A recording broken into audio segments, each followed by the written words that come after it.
White Light by Lu Xun, translated and read by Peter Rambo. It was already the afternoon by the time Chen Sichang returned from going to see the county's civil exam results. He'd arrived early that morning and began searching the notice eagerly. There were a lot of candidates with the family name Chen, and all of them had leapt up in front of him as though competing, until he realized that none of them were followed by Sichang.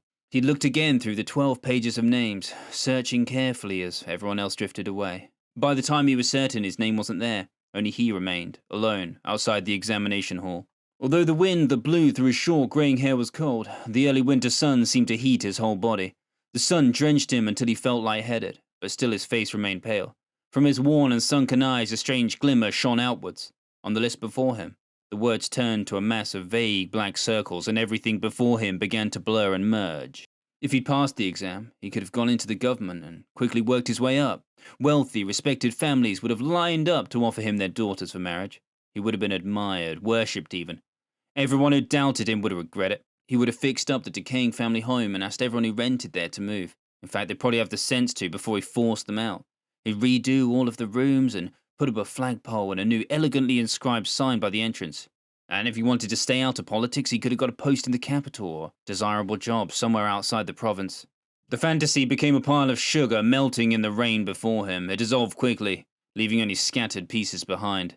His very self fragmented. He walked dejected, hopeless, back home. As soon as Chen was outside his front entrance, a group of 7 students gathered around and began reciting their texts. The sound hit him roughly, as though a great chime had been stuck right next to his ears. The students' heads danced before his eyes and became a mass of vague black circles filling the room. When Chen sat, the students handed him their homework. They didn't try to hide the fact that they despised him. It was etched on their faces. "Go home," he said despondently. Hurriedly, the students gathered their things together and disappeared like a waft of smoke. Again, Chen saw before him a mass of vague black circles dancing before his eyes. At first, they formed patterns of complete chaos, but then they began to come together in orderly rows. Gradually, they began to fade. "You failed again." Terrified, Chen leapt up out of his chair. He had heard the voice as though whispered directly into his ear, but as he looked around, he saw there was no one else there. "I failed again," he said. He put his hands out before him and began to count how many times he had failed. 11, 13, including this year it was 16 times. None of the examiners knew good writing when they saw it. They didn't understand quality. It was a shame, really. At first he began to laugh, but then he felt anger rising. He took some essays and poems out of his bag and headed outside. As soon as he did, he felt the piercing glaze of several sharp eyes. The chickens were laughing at him. Unable to stem the feeling of panic, he quickly retreated back into the classroom. As he sat once more, he felt his eyes begin to fill with a strange, unnatural light. Everything before him began to blur and become indistinct. His vanished fate consumed everything until no other future seemed possible. From the surrounding homes, the smoke of evening fires thinned and disappeared. The chopsticks and bowls had been used and washed and put away, but still Chen had not begun to make his evening meal. His tenants knew when the exam results came to avoid their landlord. His eyes would always fill with a strange light. They closed their doors early and didn't approach him for matters of any kind. The sound of the neighbors' voices died away. The lamps were extinguished, and then only moonlight remained, filling the freezing winter night. The sky became a piece of jade-blue sea, and interrupted only by the sailing clouds scribbled occasionally as though in chalk. The moonlight cut through the cold, its focus sharp and piercing like a newly polished mirror. The mirror light seemed to cut right into Chen's body and leave a shadow within him as it passed. Overcome with a feeling of absolute peace, Chen's eyes turned clear and calm. He began to pace back and forth across his courtyard. Suddenly, however, his peace was broken as an agitated, deep voice whispered in his ear, "Left turn, right turn." As he listened, afraid and agitated, the voice spoke louder. "Turn left," it said again. He remembered. It was in this courtyard, before everything had begun to wither and decay, that he and his grandmother had spent their summers in the cool, fresh air. He might not have been 10 then, when he would lie on the bamboo bench and his grandmother would sit beside him and tell great stories. She told him how wealthy their ancestors had been, how this courtyard home had been at the heart of it. She told him they had massive amounts of silver hidden away, which one lucky descendant would someday find. No one had discovered it yet, but there was a riddle that revealed the location. Left turn, right turn, forward, back, silver and gold, sack upon sack. Chen had thought over the riddle many times, but whenever he felt close to discovering the meaning, he'd always found a flaw in his reasoning. One time, he thought he had it. The money was buried under the ground where the Tang family rented.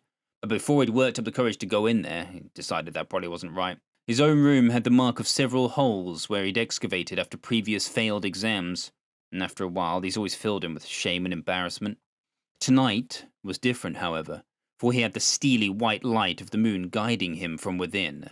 At first he hesitated, but then, urged on by the proof of his moonlight, turned again to his own room and the white light there seeping. The light danced and shifted like a twirling fan.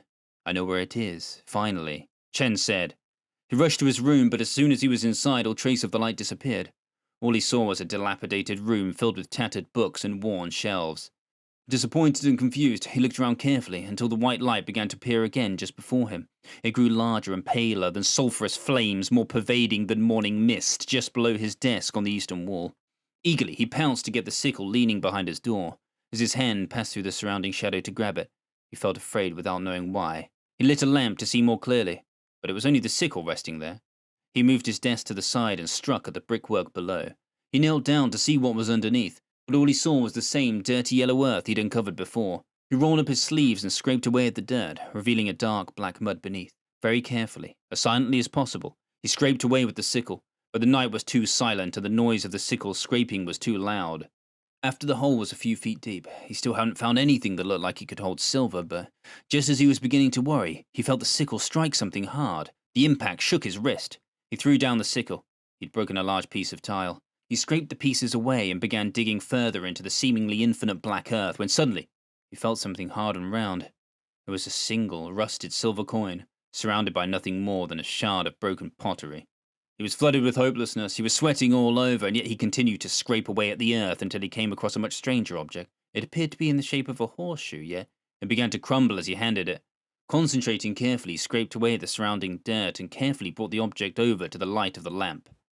It was spotted and marked like a rotting bone, and from the upper part dangled several ancient teeth. Just as he realized it was a jawbone he was holding, it began to shake and tremble and laugh through the shadow of a smile. After this, it creaked open and began to talk. "Failed again." Chen felt cold all over. He let the bone drop back into the hole and rushed back out to the courtyard. Once he was outside, he snuck closer to the window. The lamp was still flickering, but the fear of the mocking jawbone stopped him from getting too near. He retreated back into the shadow of some curling tiled eaves and felt a sense of peace returning. But this was broken again by a sinister low whisper. "There is nothing here. What you seek is in the mountains." Chen remembered hearing something like this being whispered by people on the street. Before the whisper had finished, he felt sure it was the truth. Instantly, he turned to look up at the moon, but already it had disappeared somewhere beyond the western point. The moonlight filtered out beyond it, creating the illusion of a grand and elegant table standing in the dark, reaching up before his eyes. The distant white light grew and came before him. Of course, the mountains. As soon as he decided this was where he had to go, he raced out from the courtyard, slamming the door behind him, until silence descended once more. As the oil lamp in Chen's room began to burn out, the empty room and excavated hole fell into vague patterns, then gradually into darkness. "Open the gate!" Chen cried out, trembling, his voice full of hope and fear.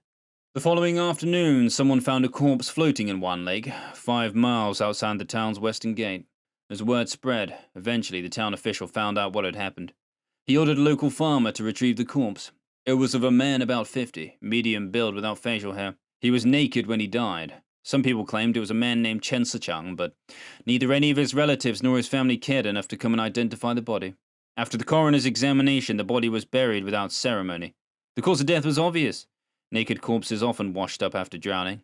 Also, the coroner could prove the man had been alive before he went into the water. All of his fingernails were filled with silt from the lake bed, demonstrating his struggle before he drowned.